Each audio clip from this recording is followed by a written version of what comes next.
6:34, enseguida Stephanie Macías, como les anticipé. La conversación con ella la empieza Joana Torres para entender este embrollo. ¿No lo comienzo yo? Sí, tú. Ok, de los Estados Unidos. Comienzo yo, no hay problema. Stephanie, gracias por amanecer con nosotros. Supongo que te has desvelado también. Ok, lo primero que todo el mundo quiere saber. De los datos disponibles hasta ahora, según tu análisis y proyecciones, me digas, no, es muy difícil, no me puedo aventurar. No, de los datos hasta ahora, ¿quién puede ganar? No quién va a ganar. ¿Ya? ¿Quién puede ganar? Bienvenida. Buenos días, gracias por la invitación. Carlos, usted siempre haciendo preguntas difíciles. ¿El qué es primero, huevo o la gallina? Porque hoy, como vemos los datos físicos y no el Trump va adelante, los demócratas van a luchar para los votos de correo, especialmente en los estados industriales, especialmente en Pensilvania. El cinturón industrial es el que le va a dar la victoria a cualquiera de los dos. Recordemos que el cinturón industrial es Wisconsin, Michigan y Pensilvania. Pensilvania en correo, en voto físico puede llegar la votación hasta el 12 de noviembre. Por eso es que el presidente Trump hoy día en la madrugada dijo que se declaraba ganador y que iban a hacer fraude y que no iba a tener que ir a la Corte Suprema si era necesario para parar esos votos. Qué interesante, ¿ves? Esto ayuda a entender este embrollo.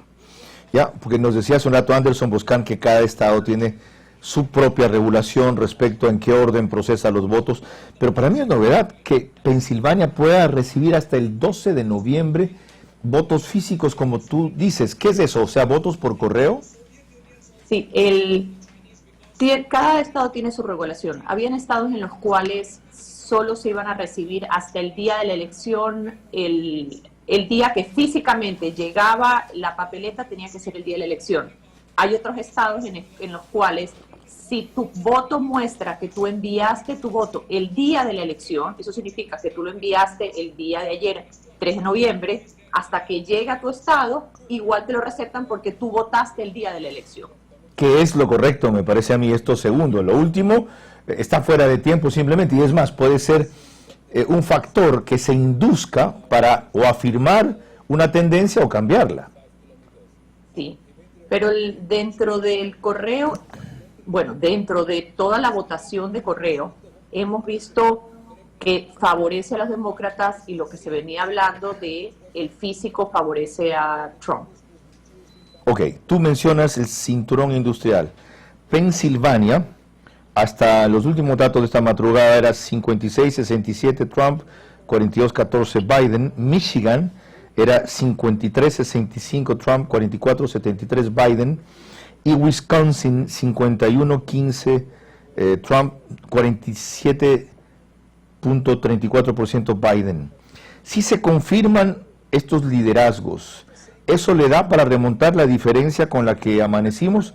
238 Biden, 213 Trump. Sí, más que nada quisiera tomarme un segundo para hablar de Wisconsin. ¿Por qué hablamos de Wisconsin? Porque todos los estudios hablaban de que los suburbios se comenzaron a virar para Trump, para Biden. ¿Por qué los suburbios? Recordemos que quienes le dan la victoria a Trump en el 2016 es este cinturón industrial. Y se comenzó a hablar de esto porque los estudios hablaban que las promesas del presidente Trump hacia regresar el poderío industrial a esos estados no habían llegado porque fueron muy afectados, especialmente Wisconsin en la pandemia. Entonces, y los suburbios comenzaron específicamente en Wisconsin a cambiar sus demographics. Su demografía significaba que habían minorías, habían más jóvenes y y los estudios muestran que las minorías y los jóvenes suelen apoyar a los demócratas. En este caso no fue así. Y lo que estamos viendo en Estados Unidos es una sorpresa. ¿Por qué? Porque los demócratas esperaban un landslide, esperaban mayores resultados. Se habló hasta del famoso sueño de que finalmente Texas se vire hacia los demócratas y esto no sucedió. Se habló sobre Florida y esto tampoco sucedió. Estamos viendo una carrera muy apretada y la única sorpresa, parece mentira, nadie lo estaba esperando, es Arizona. ¿Por qué Arizona? Porque Arizona ha sido bastión republicano y solo ha sido demócrata en la época de Clinton Y me parece que en 1952 los demócratas habían ganado Arizona y ahora estamos hablando con el 82% de conteos, Biden lidera por 5 puntos Arizona. Ese sería el único estado que ha cambiado de color. Ya, con este análisis me llevas al fondo del tema. De paso, Arizona es un estado ubicado en el sur oeste de los Estados Unidos, cerca de Nevada y Colorado, por si acaso. Ya, la capital es Phoenix. Y lo digo porque estudié una parte allí en 1978, etcétera. Stephanie, el fondo del tema es el que acabas de citar. Se ha producido un vuelco en las últimas 2 semanas y especialmente en los últimos 7 días, en donde la diferencia era relativamente holgada entre Biden y Trump, 6-8 puntos, y de repente se reduce a lo que significaría 1 o 2 puntos, no en delegados, sino en votación. ¿Qué produce ese giro? ¿Qué le da esa remontada, para usar términos futbolísticos, a Trump? Ecuatorianamente hablando y coloquialmente hablando, Trump es una máquina haciendo campaña.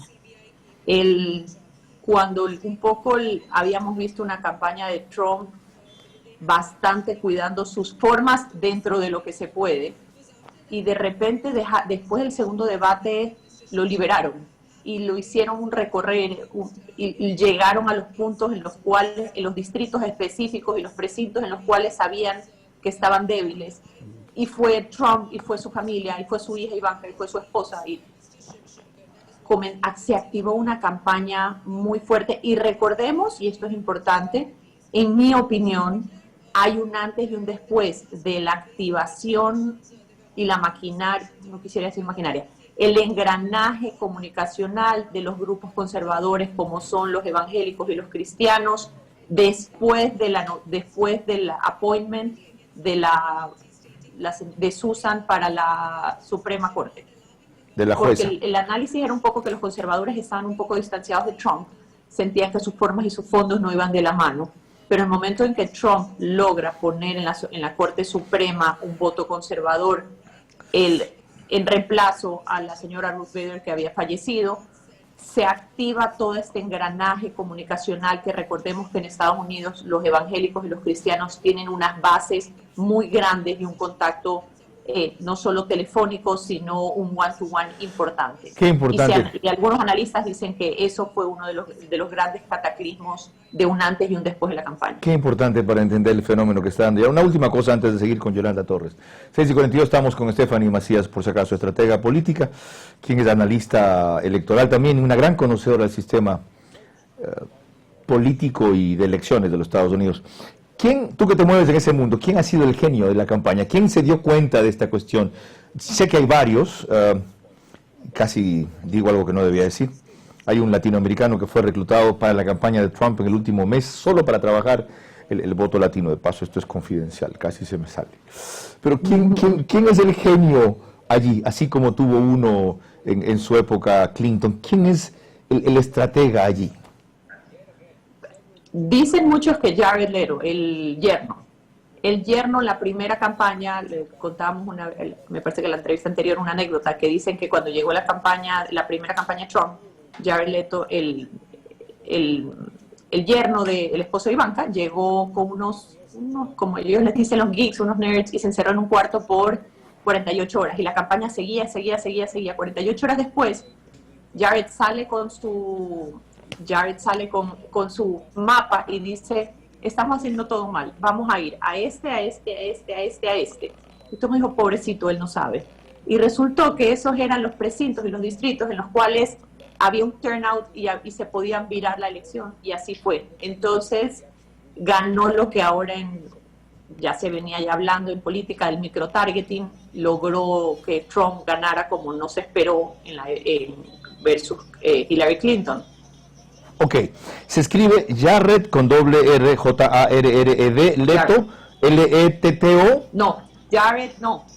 Jared, y ahorita mientras que hablo contigo pienso que el apellido está mal. Es Jared y el apellido es, disculpa, ya viene a mí. Lo que quiero también... Qué bueno que te olvides tú también, qué bueno que te olvides, tienes la mitad de mi edad y te olvidas. Yo cuando me olvido un nombre me entra el trauma, el Alzheimer, qué bien, dale.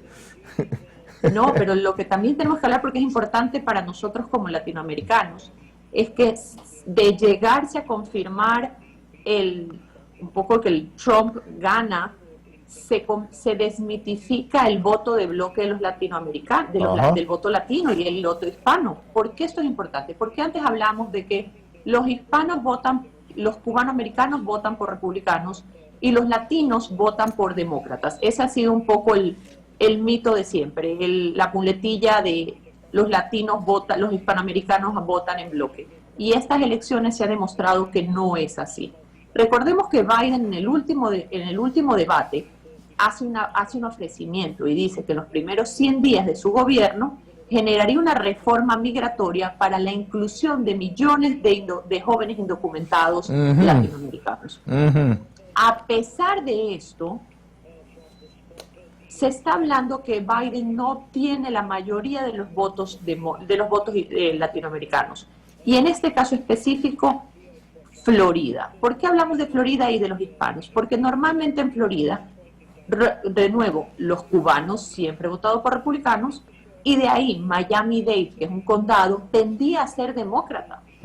En el día de hoy, los resultados reflejan que Miami-Dade se ha volcado a los republicanos. No solo que se ha volcado a los republicanos, Miami-Dade le acaba de dar dos senadores republicanos a los republicanos, cuando antes habían senadores demócratas. Qué interesante. Tiene mucho que ver también la presencia de una gran corriente migratoria venezolana allí. Ya te tengo el apellido, es Jared Kushner. Kushner, perdón. Aquí hay un investigador venezolano rapidísimo. Ok, Yolanda Torres quiere proseguir la conversación contigo. Estamos desmenuzando las elecciones en Estados Unidos y entendiendo este fenómeno que acaba de ocurrir en los dos sentidos, electoral y político. Yolanda continúa con Stephanie Macías. Stephanie, qué interesante, la verdad. Te habla Yolanda desde Quito. Hola, Yolanda, buenos días. Los resultados temporales que tenemos hasta ahora eran de alguna forma previsibles. Sin embargo, las encuestadoras le daban una mayoría inmensa a Biden. ¿A qué se debe este repunte de Trump? ¿A lo que ustedes anotaron? ¿O también hubo un fracaso de las encuestadoras o quizás un voto vergonzoso frente a las preguntas de las mismas? Buenos días, qué gusto estar contigo, Yolanda. Encantada. ¿Qué es lo que sucede? Recordemos, y me permito solo un momento ir atrás para hablar sobre el 2016 y las encuestas, porque en las encuestas, al darle la victoria a Hillary Clinton, y no fue así, los encuestadores hicieron mea culpa y revisaron sus bases de datos y sus abordajes y cómo usaban sus matrices. Y ellos hablaban de que en su momento no contabilizaban a ciertos precintos, a ciertas zonas urbanas, suburbios, y al famoso, que ya después de la campaña de Trump se hizo famoso, el adulto blanco sin educación universitaria. Estos reajustes en las encuestas y la inclusión de minorías, no solo afroamericanas, latinas, sino también de los suburbios y de los que antes no estaban siendo encuestados,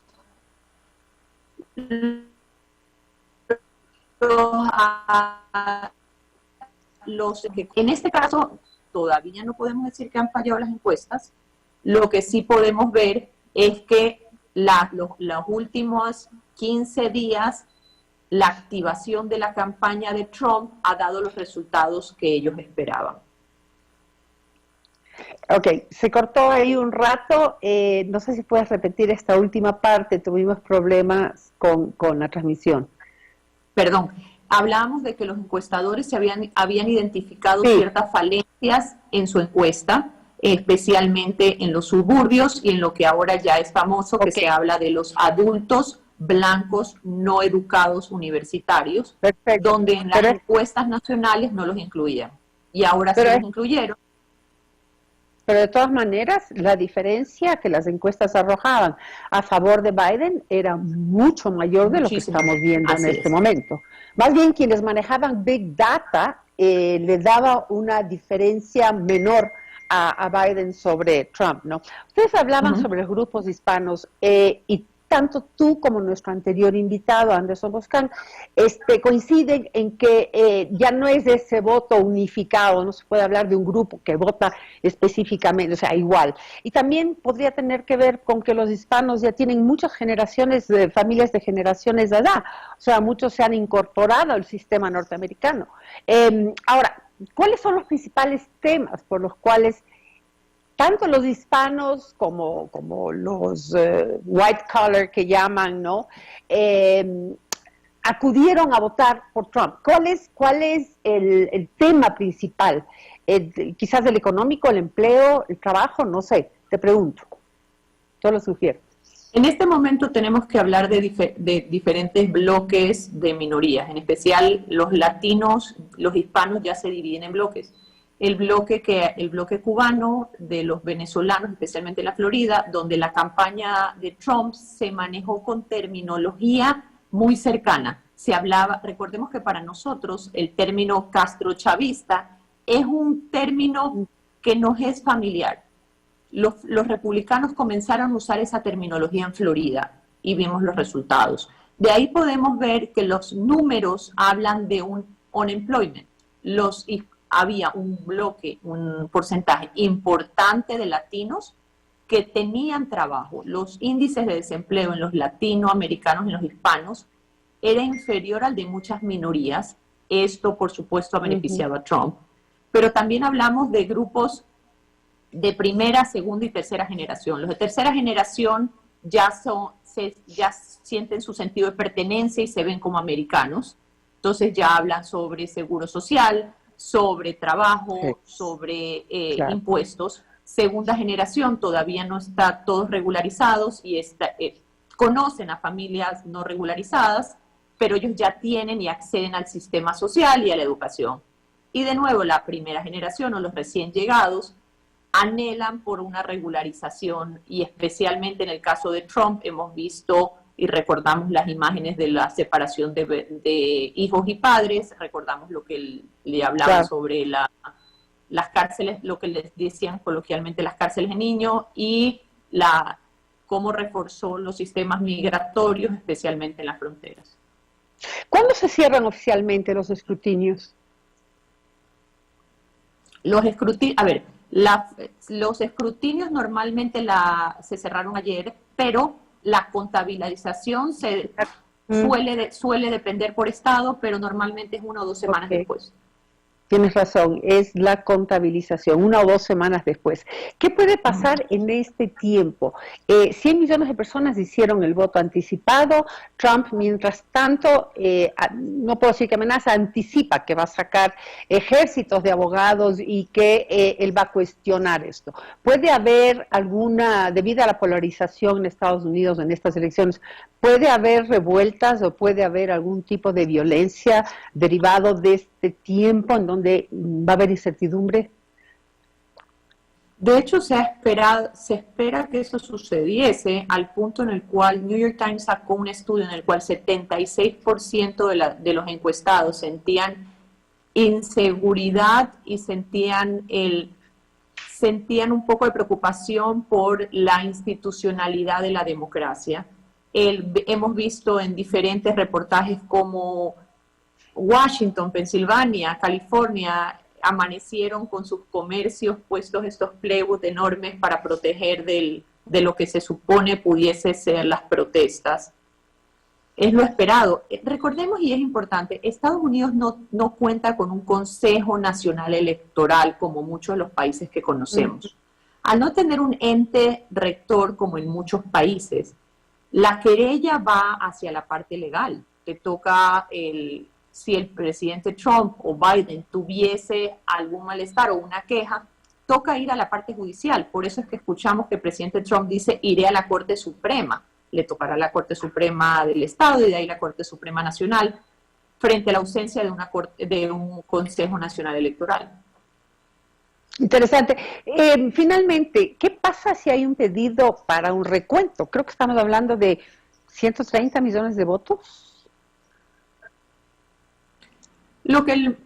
No sabemos lo que pudiese suceder, sí sabemos lo que sucedió. Cuando Bush y Al Gore, recordemos que la campaña de Al Gore pide reconteo de votos en Florida a la Corte Suprema, la Corte Suprema niega ese pedido de votos, aduciendo que no existía ninguna prueba de anomalías que pudiese justificar una apertura de urnas y un conteo de nuevo.